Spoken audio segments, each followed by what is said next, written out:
May mga wika ang mga katutubo na hindi lamang mga salita kundi bahagi na ng kanilang identidad at pagkakakilanlan. Ang mga katutubong wika ay may malalim na koneksyon hindi lamang sa kanilang kultura kundi pati na rin sa pakikipagkapwa sa lipunang Pilipino. Sa vlog na ito, tatalakayin natin ang kahalagahan ng mga katutubong wika sa pagpapalaganap ng pagkakaisa at pag-unawa sa ating lipunan. Pagganap ng pagkakaisa, tinatawag ko po si Christine upang basahin ito. Sa huli, ang mga katutubong wika ay nagbibigay daan sa pagbuo ng mas matatag na pagkakaisa sa ating lipunan. Ito ay nagdudulot ng espesyal na konekasyon sa mga kasapi ng isang katutubong grupo at nagpapalaganap ng pag-unawa sa kanilang pangangailangan at pangarap. Kaya sa inklusyon, tinatawag ko naman si Precious upang kanyang basahin ito.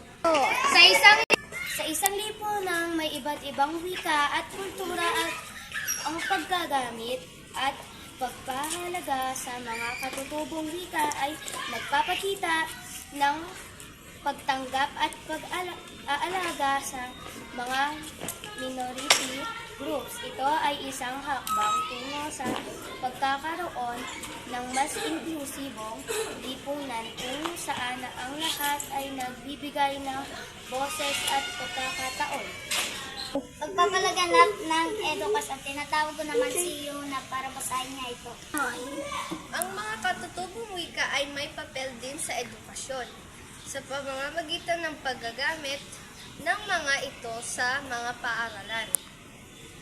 Napapakita natin sa mga kabataan ang halaga ng kanilang sariling kultura at wika. Ito ay nagbibigay daan para sa mas malalim na pag-unawa sa mga aralin at konsepto. Sa tahanan sa maraming magkakaibang kultura at katutubong grupo. Sa pamamagitan ng mga katutubong wika, naipapakita natin ang respeto at pagpapahalaga sa iba't ibang anyo ng ekspresyon at komunikasyon. Ang pagpapahalaga sa diversidad ay nagbubukas ng pintuan para sa mas malalim na ugnayan at pag-unan sa bawat isa.